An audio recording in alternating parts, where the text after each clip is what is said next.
sign. Yeah, I got that for the JP Got a remodeling sign. The house is pretty nice. She's a great You're gonna make it into a Resident. Yeah, it's pretty. How are you doing? That's Oh, it is. More him off on. I did some of them. Then he worked for the Corps. He went back to the Corps. Yes, for about 50 They're years. back. Finally settled Little Rock. Okay. You moved it. Okay, if I can have your attention, we'll call the November Rolla Planning and Zoning Commission to order. First item of business is to review the minutes. You should have received a copy. Any additions or corrections? If not, they'll stand approved as printed and distributed. Next item is report of recent city council actions. Mr. Shields. Thank you. There was a request to rezone Lot 2 of Post subdivision, identified with the address 104 East 4th Street from the General Retail Zoning District C2 to the Highway Commercial Zoning District C3. And on November 5th, 2018, the City Council conducted the final hearing of this ordinance and denied it. That was the bar rezone. On November 5th, 2018, the City Council conducted a public hearing on and the first reading of an ordinance that would approve the final plat of St. Maria's to Tundra. That goes, the final plat goes directly to City Council because we approved the preliminary plat. And that's it. Okay, the bar proposal required a supermajority and got a 6-5. It passed, but not with a supermajority. I think there was one council person absent. Hopefully he can get a variance or... Yeah, currently he's applying for a use variance, which would basically, I think the main concern with the council was that they didn't want, small warehouses may be acceptable, but not all C3 uses were acceptable in that area. So a use variance would go to the Board of Adjustment, and only the warehouse would be permitted in addition to everything else that's permitted in C2 currently. Yeah, that's my ward, my neighborhood. I'm only 4 blocks away. And Oh, really? it is, yeah, but as crow flies, maybe even closer. But the building's not going to go away, and it's going to be there. It's been used as storage, and that's all it's going to be used basically. You can't really use it for anything else. Whatever. I wasn't there to vote. Any questions from Mr. Shields on the council actions? Okay, the next item is a public hearing on signs. The sign ordinance surfaced because business community pressed the city for changes. Some felt that they were being penalized because of the restrictions and the misunderstandings in the current ordinance limiting portable signs in front of businesses such as sandwich signs, flag signs, temporary, and also the permanent yard signs in the residential area, or the temporary that turns in to be permanent. I served on the council when the current ordinance was revised 12 years ago, and I was amazed that something as simple as signs could be so complicated. Knowing this, I asked James to distribute the preliminary draft that he had on this proposal, and you should have received it at the last meeting. Hopefully you had time to read it.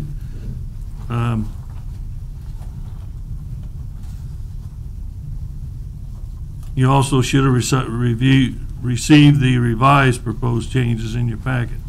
The council met in July, and at that time, several business owners and the Chamber of Commerce requested some changes in the sign ordinances. Even 5th Ward Councilman Jimmy Dale Williams made a motion to not enforce our current sign ordinance, and 1st Ward Councilman David Jones seconded.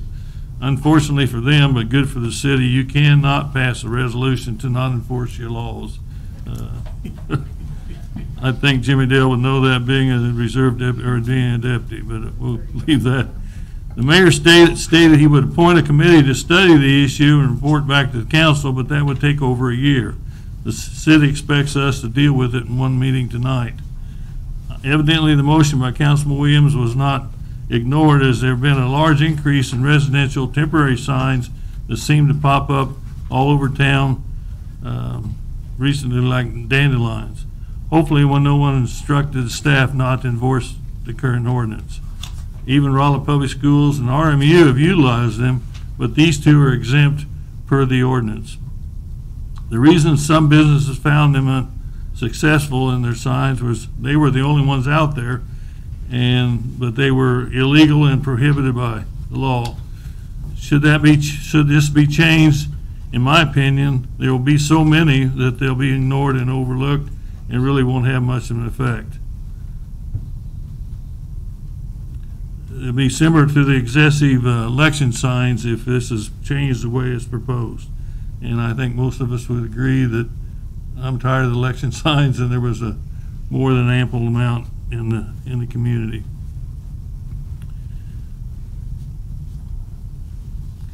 Should the council pass the proposed ordinance, you can expect an excessive amount of business signs 24/7, 365 days a year, similar to these election signs. I'm sure about you, but I'm very tired of them. Somehow a committee was formed of 6 business owners, a real estate broker, a business rep, probably the Chamber of Commerce, John Butts, Community Development, James Shields, and Steve Sowers. To my knowledge, no P&Z reps were included, no council representatives were included, our community members were excluded. In my opinion, utilize this approach was like having the fox guard the chicken house. I don't think this group represented the community very well. There are several issues that need to be addressed and changed. I agree to that, but I think they went too far. The reason the ordinance was changed in the early 2005 was the city was expecting problems in signage and did not have ordinances to deal with these problems. It is similar to the problems the county is experiencing now with animals, mainly dogs, running at large and doing harm and killing farm animals. They do not have current laws on their books to deal with this problem. In 2005, we had a large number of portable signs on wheels and electrified that parked along the highway and were very bright, and even strobe lights that blinded drivers. We also had one service station that had 18 portable signs on their driveway that were dangerous and unsightly.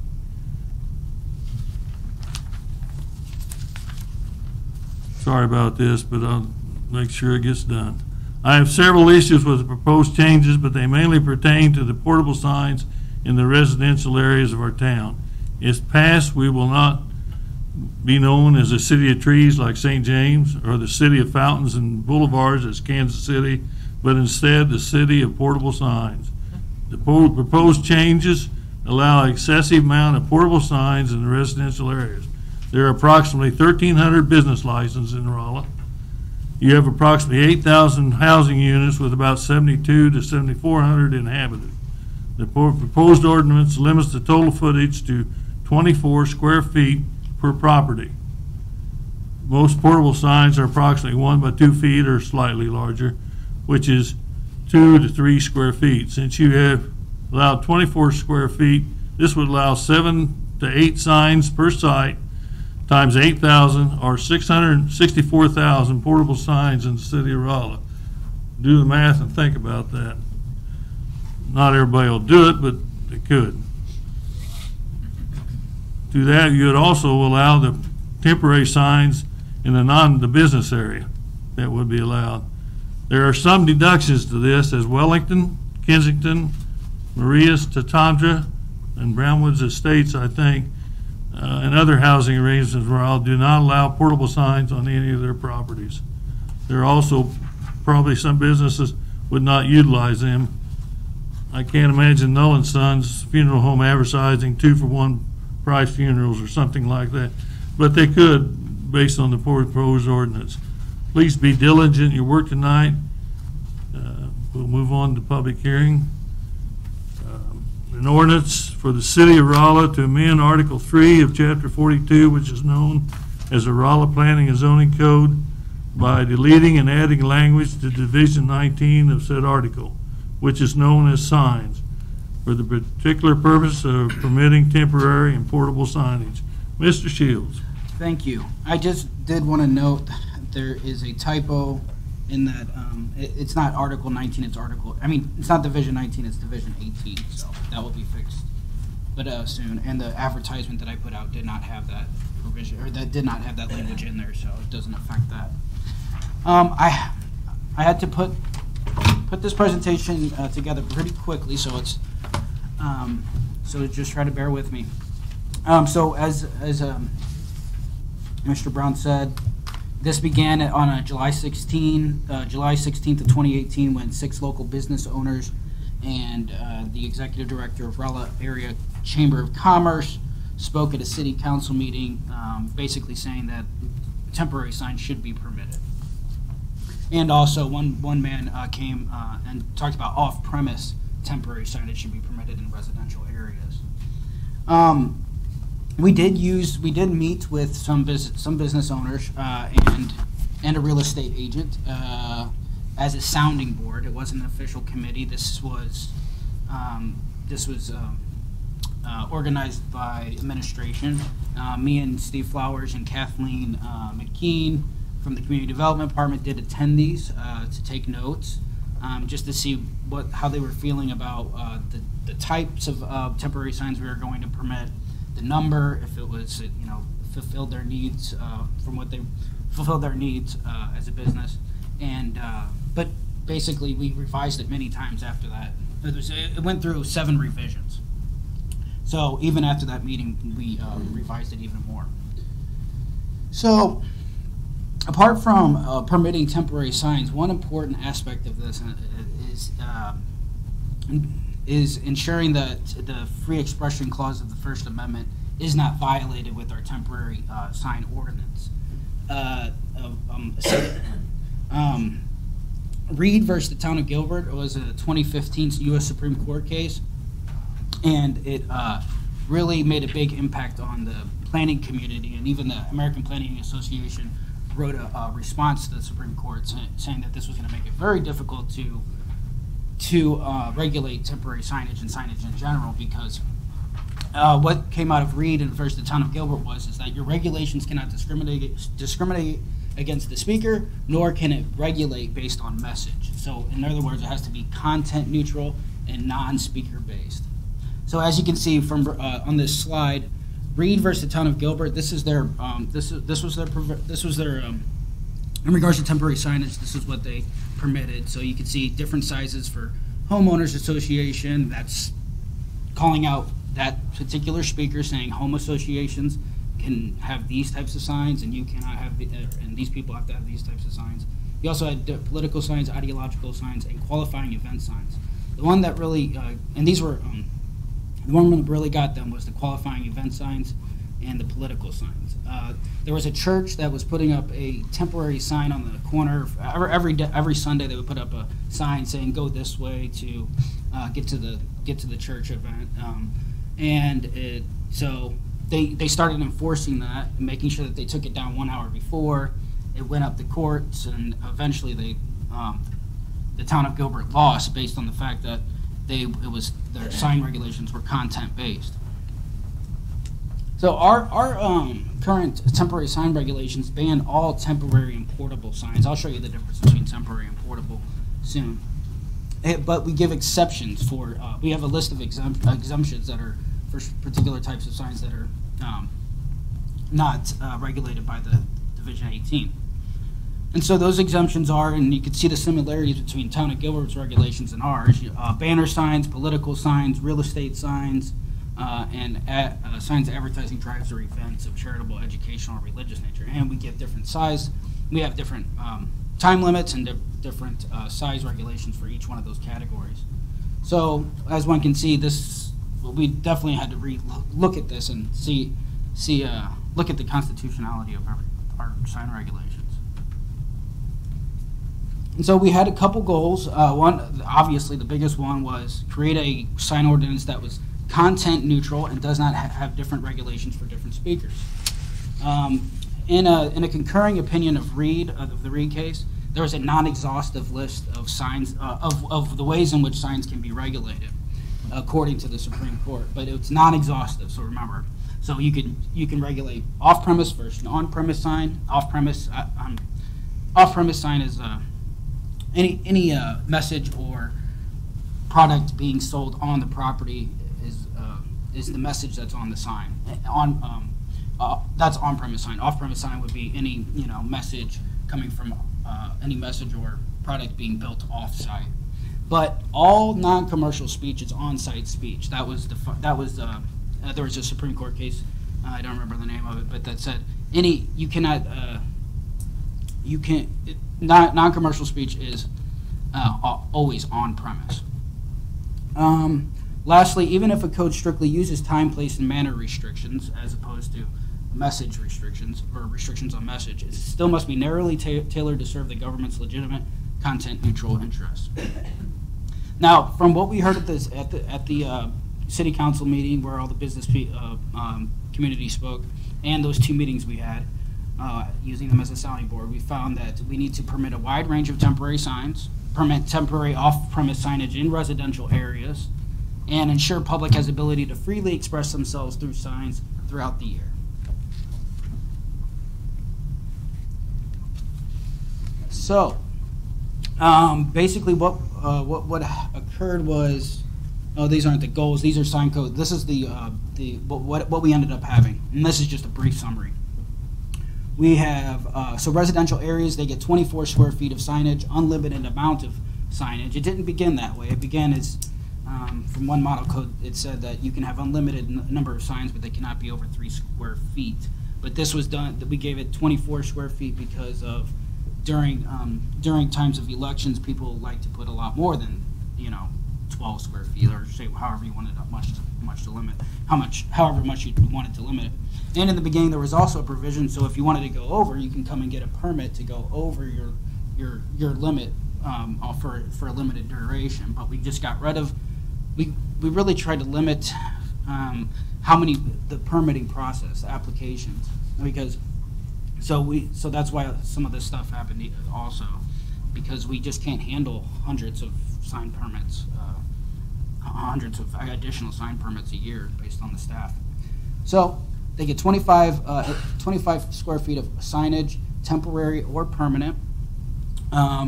This is only temporary freestanding signs, wall signs, and pole and ground signs. So I'll show you the difference. So we're not going to have feather flags in residential areas or inflatable signs or balloon signs. It can be off-premise for no more than 14 days each quarter of a year. In non-residential areas, 2 temporary signs from the list in the code that list all the temporary signs permitted, and no other types of temporary signs or portable signs are permitted unless they're in that list, and it's per tenant space. It can be off-premise for no more than 14 days each quarter of a year. So let's say like the corner of Kings Highway and US 63, you got the gun sale, the gun show signs popping up. And those you have to, first of all, if it pops up without the response, without the owner giving you permission, that's called a pinner sign, and those are prohibited. So let's say they went to the owner of Kroger's, I think that is, and said, can we put this temporary sign up for 2 weeks? Then that would be permitted. So it's a way for those things to happen, but it's also a way for construction companies to put up their sign in a yard for 2 weeks if they want to also. But it's not just for that. We're not. Yes, go ahead. Well, you can finish the thought. I had a question about. No, I was finished. I just had a question. So the 24 square footage in the residential areas. So when we see, for example, the most recent election, a number of 4x8 signs at like apartment complexes and things like that, that would be forbidden under this code, and they could no longer put 4x8 signs at apartment buildings, say. Yeah, we did have it at 32 square feet for at one time because we were thinking about those 4x8s. Now we could move it up to 32, and that way you could have, because that is the standard size of plywood sheet. Right. Right. So what was the reason given to going to 24 as opposed to, I mean, other than aesthetics, or was there any other reason? The less square footage you have, the less impact it's going to have on the aesthetic, the residential character of your neighborhood. So it just was at different meetings. Some people fought for less, some people fought for more. Or not fought, but it just came out of discussion and moved it down to 24 because it's less aesthetically degrading. But it was at 32 at one point, but it also was at 6. So, but it's a struggle. Aesthetics versus freedom of speech, or aesthetics versus aesthetics versus this need to accommodate the plywood, the 32 square feet of the typical plywood board. Well, that's also the typical sign size if you're getting a bigger sign. If it's Right. plastic, it's going to be 4x8. So that is something that that can be changed. So other things that we legalized, electronic message centers. So you see all these message center signs all over town. They're the digital boards. They're really only supposed to be on, the images are only supposed to be on, or they're supposed to have a still image for at least 8 seconds. And I guess the community development department has been doing this, enforcing this on a complaint basis. So as you can see, not a lot of people are going to complain about a sign. So as you can see, they're already animated all over the city. So we said, we have this technology, and a lot of cities have legalized this. There's this new technology. It's a lot cheaper, and there is no evidence at all that connects increased traffic accidents to electronic signage. Now, there have been studies done that show that it can be more distracting than a regular sign, but there's no association or correlation between actual traffic accidents and electronic signage. So we got rid of the front setback because we changed the way that we measure the linear distance of a sign to the property line. So we were doing it from the pole, which makes no sense, or the supporting structure of the pole, which doesn't make sense because you could have a pole sign, but the sign actually goes into the setback. So we had to switch that. And once you switch that to the edge of the sign to the property line, you're going to make a whole bunch of signs non-conforming. And actually, so many signs are not conforming now because they violate the front setback. So it causes issues. They have to go to the variance board, a lot of things. And actually, the main reason that I thought it was a good idea to get rid of the front setback is that because arbitrarily setting a sign back from the street actually decreases the detection time. So the farther you put it this way, the longer it's going to take a driver to see it. And so that's one of the reasons also. It's just not backed by science to have arbitrary front setbacks for signs. And we also legalized mechanical motion and rotating signs. We already have a mechanical motion sign. It's that big West Side Marketplace sign along the highway that actually moves. That's a mechanical sign. A mechanical sign is anything that moves by mechanical means. And rotating signs, you've seen them probably, the barbershop. So the barbershop signs, and then roof signs. So we have emo sign and we have the bank sign, the Phelps County Bank sign. Those were, well, I really couldn't find them. Well, I'm not going to get into the details, but we have them, so we figured in CC and C3 where those already exist, let's permit them because one is already iconic and it's just it's in our history. It's already a part of the character of our city. And so here's just some examples of the temporary signs that are allowed, permitted. We have the balloon sign and the inflatable sign. The inflatable sign is something that I put a limit. I put a limit. You have to have, this has to be 100 feet away because these are ran by motors. And so that's what distinguishes the inflatable sign by a balloon sign. Banners, feather flags, also temporary signage. Any temporary signage over 7 feet in height has to be 100 feet away from any residential zone. There are a number of residential protections in here. And you cannot. I also put in there that for these motors, you can't run those during the hours of, I think it's 7 to 10. So. Okay, so these are the signs that really they're portable marquee signs. I don't know if I split that, but these are not permitted. See, this would, because the way that we got rid of those and said you couldn't have those is that the only time that you can so temporary signage cannot be illuminated, it cannot have mechanical motion, and the only sign that can have changeable copy, this stuff right here, manually activated changeable copy, is on sandwich board signs. So you can only have that if it's on a sandwich board sign. And do that for aesthetic reasons. And in addition, temporary signs can't be can't be illuminated, so this would not be permitted at all. And then we have streamers is another type of temporary sign that is permitted.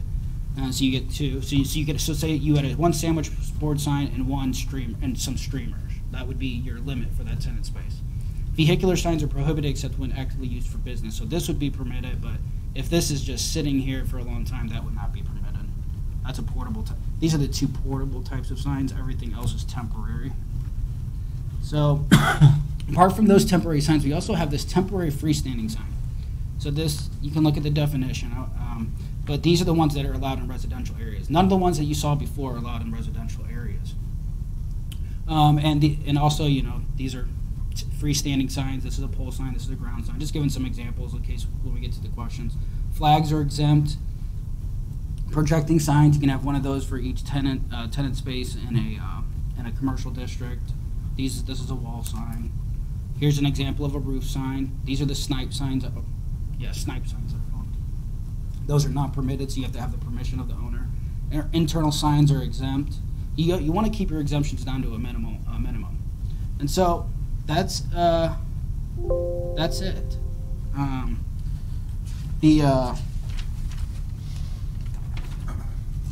There was no protest petitions or official comments, but the city did meet with some business owners and a real estate agent in 2 different meetings.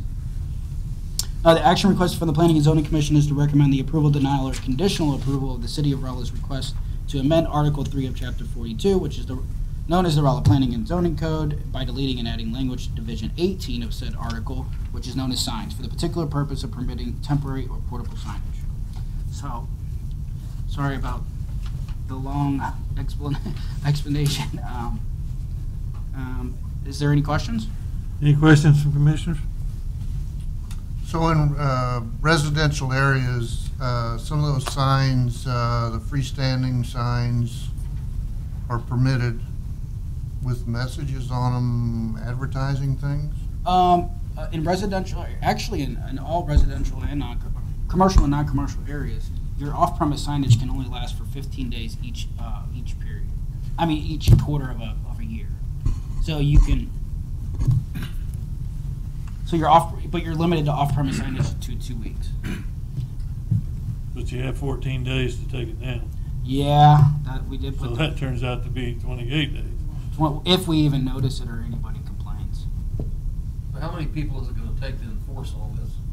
Yeah. Well, actually, that's one of the things is that the way the community development department does a lot of the things is a lot of their enforcement is complaint based, and if they see it when they're driving by.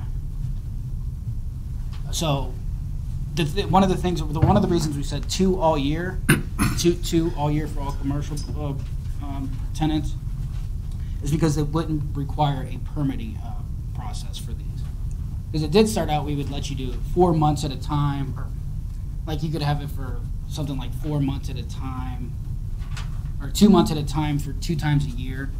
But you would have to come in and get an application for it, and then we would put a sticker on the back, and then we would come and check check if it was still there. It was decided that this would be a better option because there's just not a lot of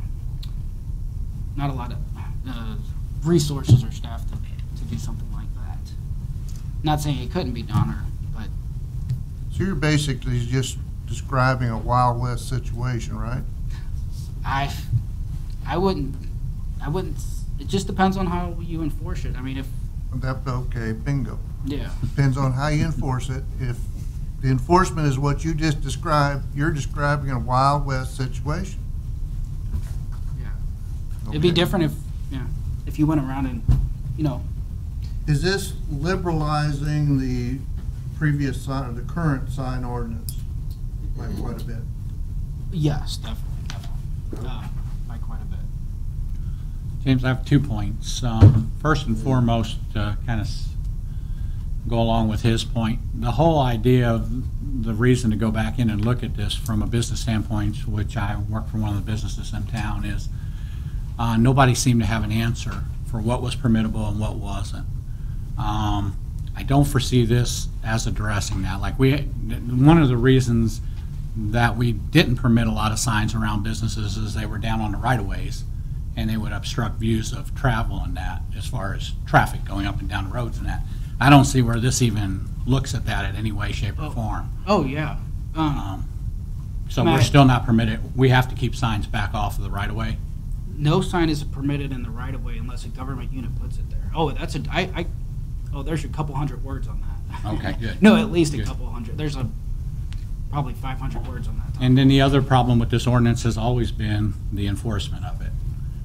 We're allowed to have signs up, everybody puts them out, they're all over town, and then all of a sudden one day, somebody comes through town and starts tearing them down.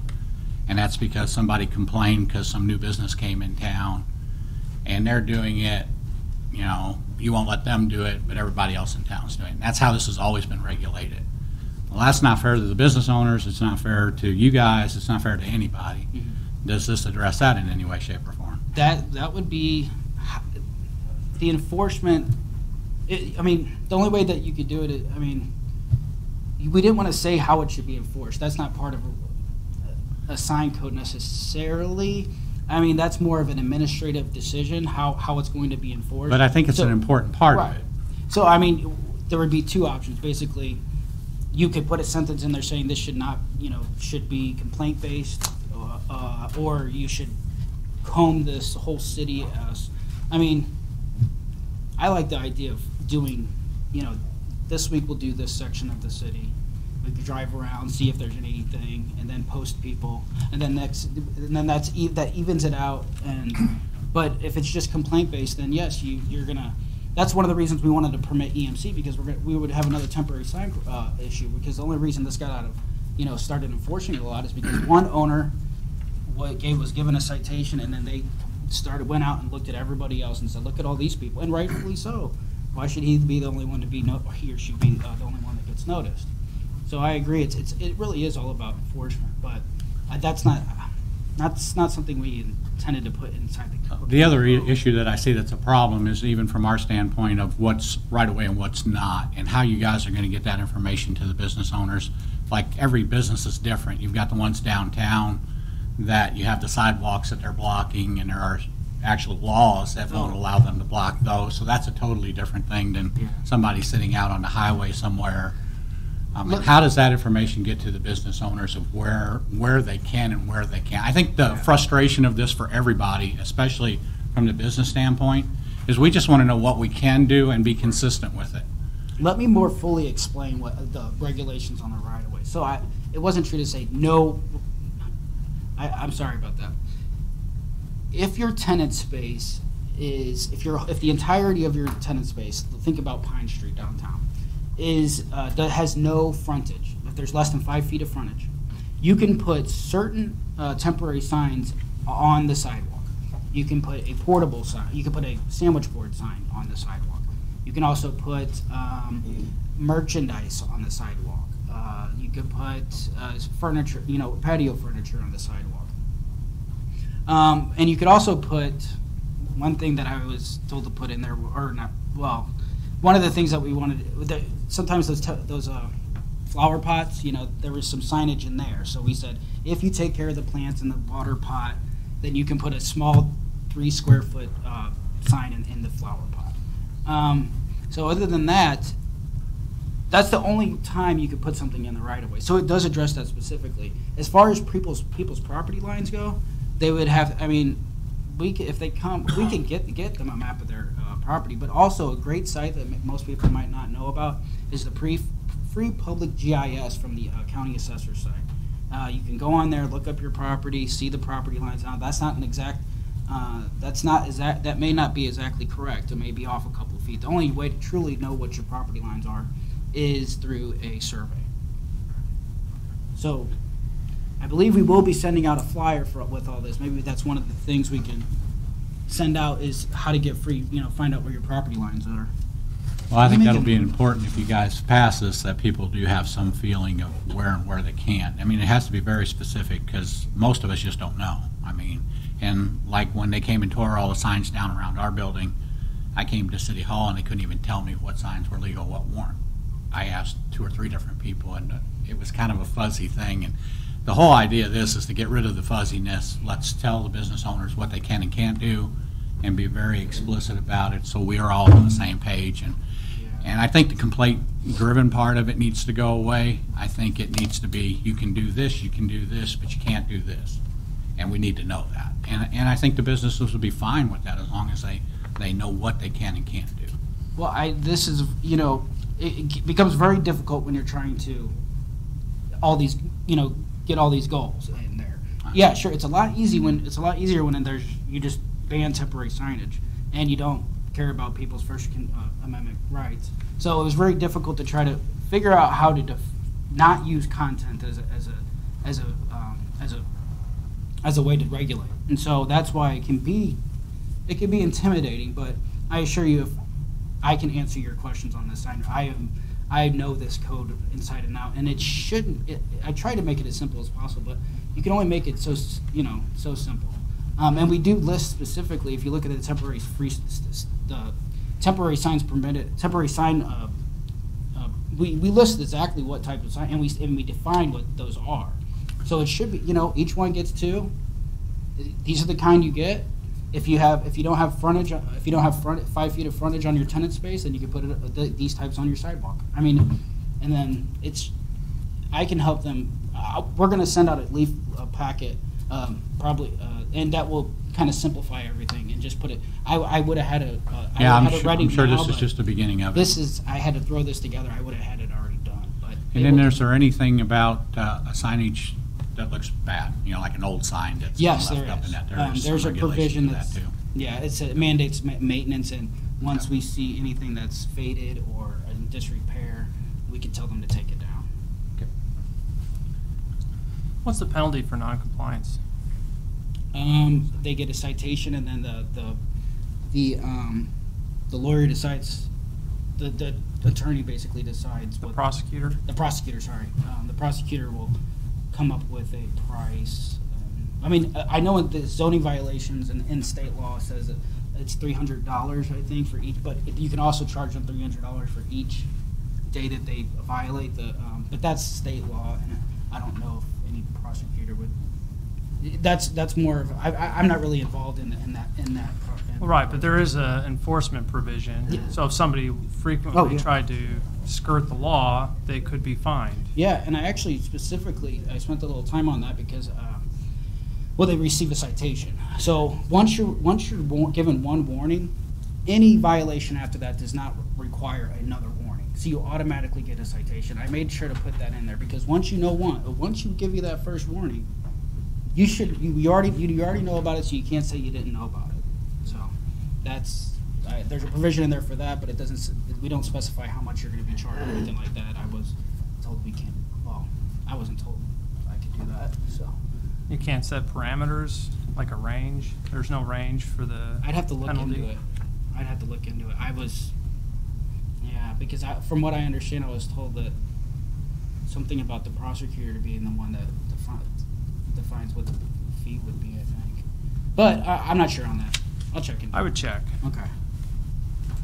Basically, though, signs have been removed and brought to City Hall, but I don't know if anybody's been fined in the last 10 years. It usually gets resolved before anybody was ever fined. I would think you should be able to issue tickets and then just issuing a ticket. It's a citation to come to court instead. I don't really know the specifics. Other questions or comments from commissioners? James, if one of the problems was that the community could not understand the former ordinance, or they had problems understanding that, and you've prepared this. Walt, can you understand this better than the other one? It is better than the other one. Really? Still leaves quite a bit out there. Because I started reading through it. Yeah, no, I agree with you. There are still some real gray areas. I gave up. It's long, but it's not that much longer. It's like 3,000 pages, 3,000 words more. But I try to make it as simple as possible. A lot of it, if you ask me a question, I can answer it. I don't think there's any way to simplify it more than it already is simplified without creating risks. Risks for having code that isn't. So in your constitutional. opinion, are we going to get more signs in the community with this ordinance? Do you visualize how this is going to work out? Because I really cannot visualize what's going to happen with this thing. So can you tell me, give me, just, I'm not holding you to it. Just Yeah. what's your vision on this thing? I think definitely we're gonna have more signs. I think, yes, we'll have more signs. I mean, as soon as people find out they can have all these different types of signs, I would say. But we already have so many temporary signs. It's just. I don't know. I don't And know from why an they're not. aesthetic standpoint or from whatever other standpoint, is that a good thing for the community? A lot more signs. Aesthetically, it's not good for. No, I would say I even say in the report that this does. I should just read straight from the report so I don't mess it up. But I'm just asking your opinion. yeah, no, basically, the more temporary signage you're going to have, the more clutter you're going to have, which could affect traffic safety.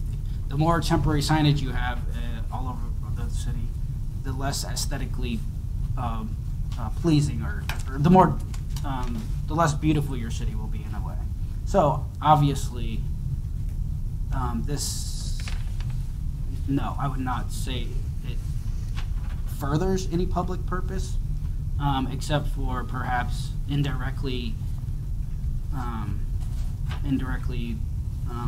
protecting the tax base. But I think that's some of what, the more we appease the business community, the more likely we'll get businesses, and therefore the tax base will increase. I think that's one logic. I would say, though, traffic safety and aesthetics are the two public purposes that sign regulations are based on, and there's no way that anybody could say that you would promote those public purposes by increasing temporary signage. My opinion is the more aesthetics or the more pleasing it is to live in a community, the more businesses and the more people you're going to have move to that community. Whenever you start making it look like Bagnell Dam with everything on the sidewalks and signs you can't count, that detracts to me. Now, that's just me. So Yeah. that's my opinion. Yeah, it would be very hard to make an argument that it's James, improving aesthetics. You guys have looked at other sign ordinances, I'm sure, when you went through this process. Some. It seems like on the residential area, we're doing this because of mainly the election signs. And the goal that one of the goals was, because I specifically asked the business owners this: do we want to legalize off-premise temporary signage in residential areas, because those are the construction signs. Those are the or even RMU has a yard sign that you can put out there. But what I'm saying is yeah. residentially, we seem to be wanting to put this 24 square foot in because of the ability to put all the election signs up. Yeah. In any of these Yeah. other sign ordinances, do they treat that separately from their ordinance, just that on its own? That's the thing, is we can't use. You can't do that?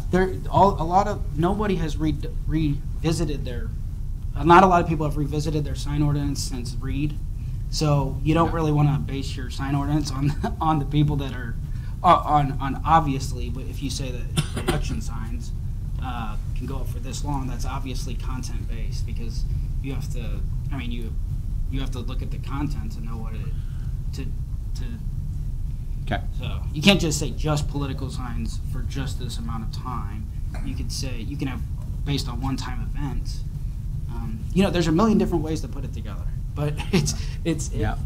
I think the concern is, they're going to have a lot of signs. Most yards should only probably have one sign. They've got a new roof. The roofer wants a sign up there. That's good. But I think your concern is they have the ability to put 7 or 8 signs in their yard for whatever. They put two, after 15 years, they'll have 2 signs because they're putting up another roof. But it'll stay there forever, as long as the property owner allows it to be there, and he can put up to 8 signs. Right. So aesthetically, it'll be a zoo. Any other questions or comments? We need to open public hearings, so. So James, based on the Reed decision by the Supreme Court, what can we do? That I made this little list. One of the, like right here, it says off-premise versus on-premise, freestanding versus attached, illuminated versus unilluminated. You could also, what I found out from other research is that you can permit certain types of uses within a zoning district, certain types of signage. So like in our new code, we say, okay, so in residential areas, you can have, single family and duplexes can have just the 24 square feet. But if you're a multifamily complex or a permitted commercial use in a residential area, then you can also have that 24 square footage of temporary signage. But in addition to that, you can have, for complexes, for apartments, you can have one wall sign of up to, I think it's... Right, and I saw all those stipulations Right. when I read through this. But what I'm asking you is so then can we say no signage in residential? That would be risky because you have to permit people to express their opinion. So one of the model codes that we used, one of the first model code that I used said you have to make sure people can express themselves. You can't take that right away unless they sign it away in a contract in some subdivision. So one of them says you can have unlimited temporary signs, small flags, if each one is less than 3 square feet. That was one way that they made sure that people had their First Amendment rights. So you cannot, you can do whatever you want, but I would not recommend doing it. That's my point here, is that you're trying to work through a situation that is somewhat beyond our control in the fact that the Reed decision has been made. Absolutely. And we're trying to update our codes in order for that to happen. Absolutely. So while it doesn't, increase, or although the aesthetics and traffic safety may be being harmed, you're also making sure that your code is constitutional. Did Reed just talk about the right-of-way or the whole yard? No, the right-of-way, nothing's in there, except unless your tenant space has no frontage, then you can put it on the sidewalk. In a residential area, we could say it's banned in the right-of-way, but you've got the rest of your yard to put whatever you want. Oh yeah, you can't put anything in the right-of-way unless you're like downtown where you have no frontage. Yeah, nothing is allowed in the right-of-way, except for those circumstances. And that includes residential as well as businesses. If you have no frontage, it's a tenant space. I'd have to look closer, but let me see real quick. Yeah. So you're saying if you had a house with no frontage? Yeah, you would be permitted to, I believe you would be permitted to put a sign on the sidewalk, but only freestanding signs. I mean, only sandwich board signs, I'm sorry. Here, I'd have to go to the exact area. It says, I can't think of a circumstance, though, where you would have residential that would not have frontage. downtown you have some apartment buildings. Okay, and that's multi, right? That's multifamily, yeah. I would have to find it real quick. Anyways, it's right here. Oh no, here it is. It's here. It goes. So all signs and other objects regulated by or exempt from this division, including merchandise, patio furniture, sign structures, flags, decorations, and temporary signs, must be placed and attached totally on or within private property, except that if a tenant space is located in a non-residential zoning district, along the public's right-of-way, and there's less than 5 feet between the full building frontage of the tenant space and the public's right-of-way, certain types of signs are permitted. So that means no, it would just be no non-residential areas. Sorry about that. And the types of signs that would be allowed in the right-of-way are wall signs, which that's a permanent sign. Flags, which if they hung over, streamers, like if you wanted to hang streamers from the canopy. Projecting signs, that's already permitted, and that's it. And sandwich board signs. including patio furniture and merchandise. So, I have a question. You may have covered this earlier, and I'm sorry if I missed it, but how does this affect like for sale signs? for sale signs, that would just be part of your 24 square feet. That's one of the, so for sale, that would be on premise. Now, if you had a logo on it, like some real estate company, that would become off premise, and then you get 2 weeks every quarter of the year. So you can only advertise a house for sale 2 weeks? If it has any advertising on it, it becomes off premise. Because you're advertising something that's not taking place there. A You business only that have for sale, not the name of the company? you can have for sale, not if it has a name, if it has any commercial message on there, and that commercial, and that property is not the property where the commercial is All the real conducted. estate signs in town would be illegal after 2 weeks. If it has any commercial advertising in it, if it's an off-premise sign, yeah, that which means if it has commercial advertising and that's not the place where the business is being conducted, then it's limited to two weeks per quarter of a year. So that means you get 2, 4, 6, 8 weeks of advertising. No, that's not gonna work. Okay. Remax signs and there's. Well, we did have it now until like a couple of weeks ago. We just had it so that all temporary signage could be off premise or on premise, unlimited. So, but I was told to find a way how to limit the off premise signage in residential areas. Now that is something you can put a condition on approval and say we want off premise signage 100 all year round in the residential areas. And plus, if it's complaint based, you know. Remax is calling all day car signs.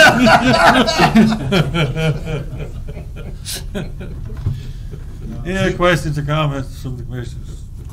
We got other business to attend to, and these poor people are waiting patiently.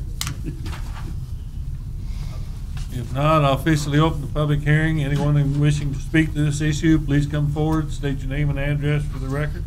Please try not to repeat what's been said before by other guests. Anybody in favor of this proposal or proposed ordinance, please come forward. Anyone opposed to this issue, please come forward. Seeing none, I'll officially close the public hearing. I'd entertain a motion. Luckily that you've got a full quorum and I won't have to vote. So moved To do what? to send this off to city council With with our approval. our approval. We have a motion to send this to the city council with our approval for passage as presented. Do I have a second? Second.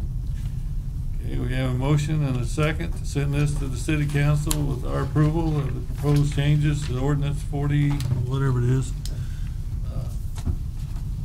Any other questions or comments from commissioners? I'll make one quick one. I've heard so many different gray areas on this tonight that I'm going to vote no, because there is too many gray areas. Okay. Any other comments or questions?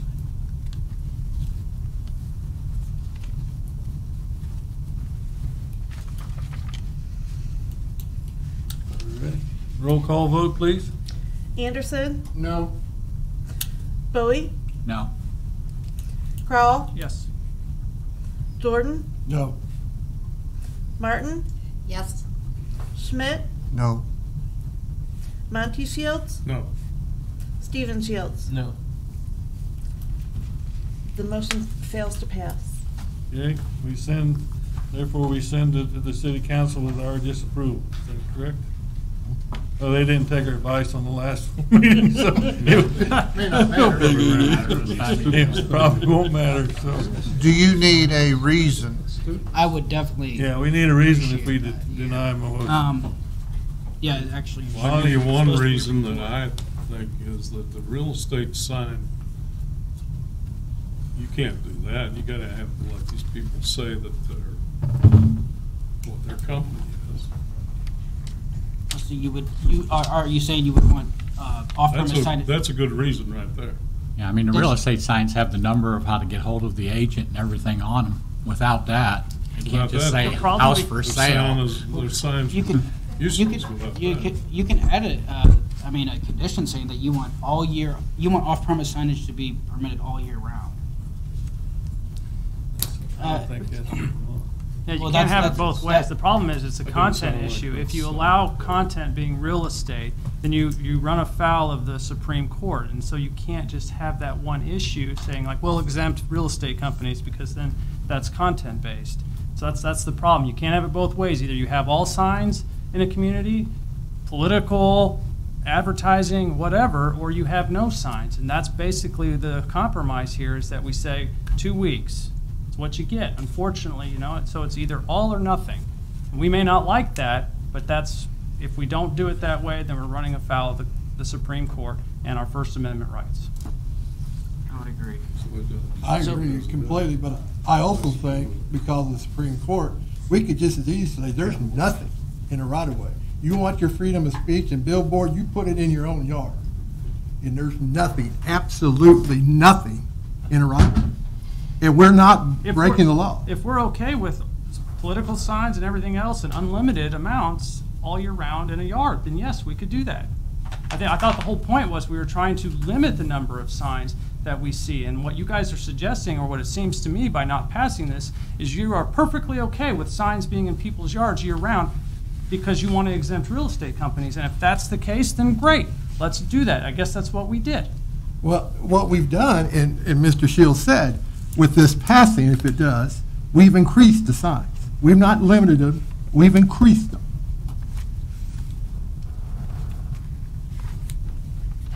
I think the thing that we all struggle with is the legality of it. Yeah. And that is a great point you bring up. It is something that I know we struggle with probably And you from guys a on the council standpoint. get to figure it out. The legality of it, so. Well, I've heard that there's too many gray areas and that Content. real estate signs should be permitted all year round, which would be, which in other words, off-premise signage would be all year round because you can't base it on the speaker. So is that one of the reasons you were saying? You would like. That's one of the reasons. And the other point I have, and that I would really like to see happen, is this not be complaint driven. We have way too many ordinances on the books that are complaint driven. And I just don't think it's right. I don't think everybody can break the law until somebody brings it up to somebody's appointment. It's either a law or it's not. It either is or isn't. I mean, we just went through this with the trash thing on the city council, and they did a great job. They have that under control now. It is taken care of. It does cost the city more money to regulate it and deal with it, but it's not an issue anymore. It was done properly. I don't foresee this being done any different than what it's been done. It's still complaint driven. It's still going to be when a new business comes into town and starts complaining, everybody's signs are going to go away for a week or two, and then they're going to start popping up again because everybody knows it can. So I think part of it with you saying that you guys can now write some penalties to it, that's great. I think that's a part of it that needs to be there. But I also think we need to be proactive on the management of making sure that it doesn't happen. Yeah, James, when you look at the realtor signs and ask yourself, is this really an off-premise sign? If it says Anderson Associates, call this number, house for sale. Because if that's considered off-premise, then a sign in a residential yard that somebody just put up new roofing is also an off-premise sign. Yeah, that's Correct? correct. That's correct. Okay. Then we probably should allow. So what would be considered an on-premise sign for a residential area? A business are running out of the residential area? I'm sorry, can you say? What would be considered an on-premise sign in a residential area? What would on-premise? That would be, social, political signs, anything that's non-commercial speech. So kind But of you don't really see. their opinion I took sign. very special care not to not distinguish between commercial and non-commercial speech, because that's one of the things you're supposed to do. So, but it would be, yeah, you know, any messages that you non-commercial. Okay. Ironically, the areas in town that prohibit signage, like Wellington, Kensington, Brownwood, real estate signs are permitted. So, based on what we read in Maria's Tatandra. Yeah, that's what the real estate agent at the meeting said Huh? too. That's what the real estate agent at those meetings, the 2 meetings we had, Yeah, she said. they're allowed in those where no other signs are permitted, so maybe we just need restricted covenants or restrictive housing units all over town, and then we can get around but I'm not gonna bring that up. Any other comments? Any other reasons for James to take the city council? I got 3 reasons. It's not complaint driven, which I don't really think you could put. I don't think that goes in a code how you enforce something. I don't think anybody's code would do that, but that comes from up top. Real estate, two people different say that real estate signs should be permitted all year round, and too many gray areas. So. Anything else? Okay. Moving on, we have no old business. We have one item of new business. This is a request to consolidate lots 2, 3, and part of 6 of Block 5, Newman's Edition. Mr. Shields. Thank you. This is the Thones lot consolidation. The subject parcels are located on the southeast side of the intersection of Olive Street and Rhodes Avenue. As you can see, it's in central Rolla. The current configuration is here on the right. The yellow line separates these 2 parcels. One is 6,000 square feet and one is 6,300 square feet approximately. They are both undersized and both width deficient, as I call them. These are R3 parcels. Minimum width is 75 feet in R3, and these only have 60 and 57. And the minimum area is 7,500 square feet. And so this is the future configuration of the parcels. I call it a consolidation because there's actually 3 lots. If you look here, they're actually consolidating 2 lots, but they're actually only 2 deeded parcels. So at one point in time, somebody deeded this parcel and it included the bottom 3 feet of this lot. So it's still a consolidation technically, but it's actually a reconfiguration when you think about it, if that makes any sense. There's 2 existing structures on there. There's 1 single family home and 1 structure that was used as a church, but is now vacant. This church has some historical value. I believe it was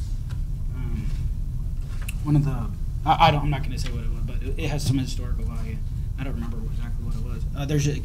So the existing non-conforming status, you have 2 undersized lots that do not meet minimum lot width, and you're going to have at the end 2 undersized lots that do not meet minimum lot width, and so the result is no net change in the number of undersized or width deficient lots. So you're starting with 2 non-conforming lots, and the result is 2 non-conforming lots. This is being done to sell off this single-family house right here. Right now, this is vacant. This old church. I believe they want to turn it into a duplex eventually. And that I have not received any protest positions or comments. The action requested from the Planning and Zoning Commission is to recommend the approval, denial, or conditional approval of the applicant's proposal to approve the final plat of Thones Edition. If anybody had any questions on Any questions, Commissioners? They're both going to be undersized even after approval. That's correct. A lot of subdivisions, modern subdivision codes have actual provisions for lot reconfigurations and lot consolidations. It usually goes through an administrative process, and one of the things that each of those codes always says is that if you go from one non-conforming, as long as you don't increase the amount of non-conforming lots, the result may be you can have lots that do not conform to the zoning code. So, These lots are actually bigger than most of the lots in Wards 1 and Wards 5, though. And actually, you're limiting the density if you think about it, because after you put that line down here, no other buildings can be built on these lots right here. Whereas now, if you got a variance, you could build an apartment complex right here. So you're really limiting the density possibilities for this parcel. Any other questions? So with that configuration, the new configuration, they couldn't tear the buildings down and rebuild, could they? Okay, that with the new ordinance, the non-conforming use ordinance, this single-family house right here could tear down and rebuild, as long as it didn't increase its footprint. This is a church, so this is going to be a change of use, and so I'm doing the land use review on it now, but yeah, that's a change of use. So in the non-conforming structure section, it says any single family or duplex that existed before that wants to rebuild or have an addition can do so, but that does not apply to all other types of buildings. So they would have to meet all the requirements if they want to turn this into a duplex. So if they were to tear that down to put in a duplex, they would be able to do that or not do that? No, they would not be able to do that, because So they would only be able to remodel the existing structure into a duplex? I wouldn't say, I'm in the middle of the land use review, but it's a change of use, so it doesn't have enough, I think they're gonna have to get a variance for minimum lot width to do a duplex in there. Because I was wondering about setback, parking, all of those things. Oh, they'll have to have parking, and they'll have to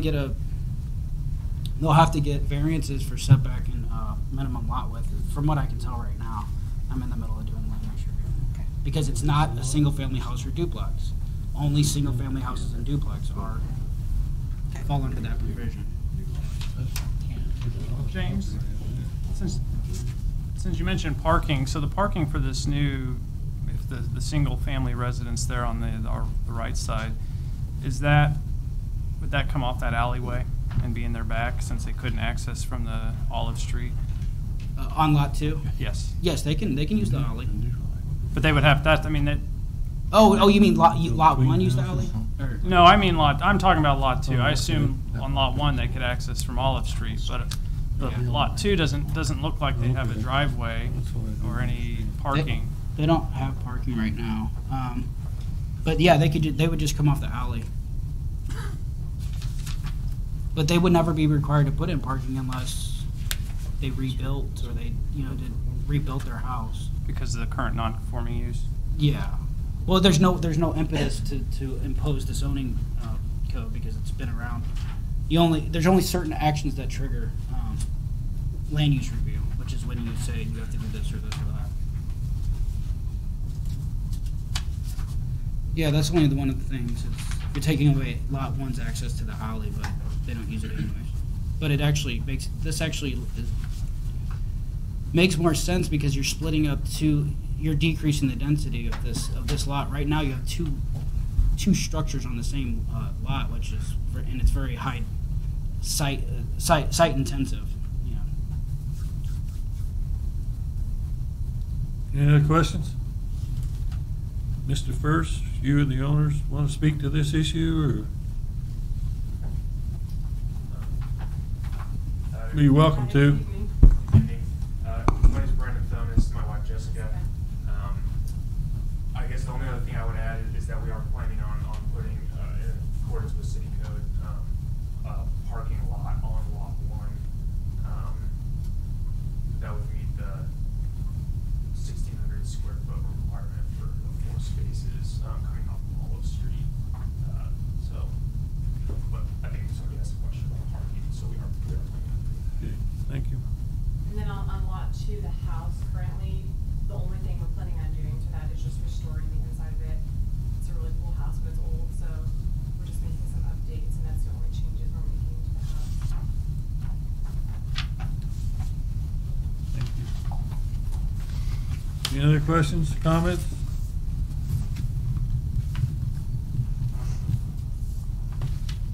Entertain a motion?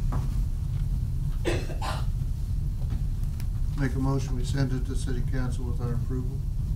Second. We have a motion in 2 seconds, either Mr. Jordan or the other Mr. Shields.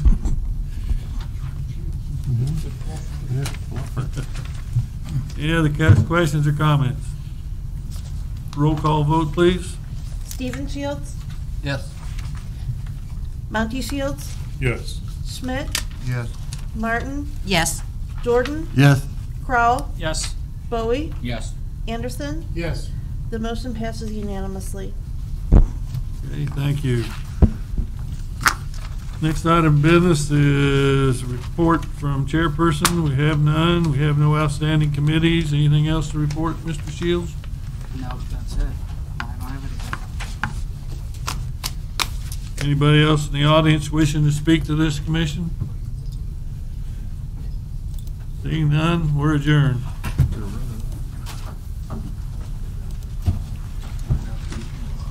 You going?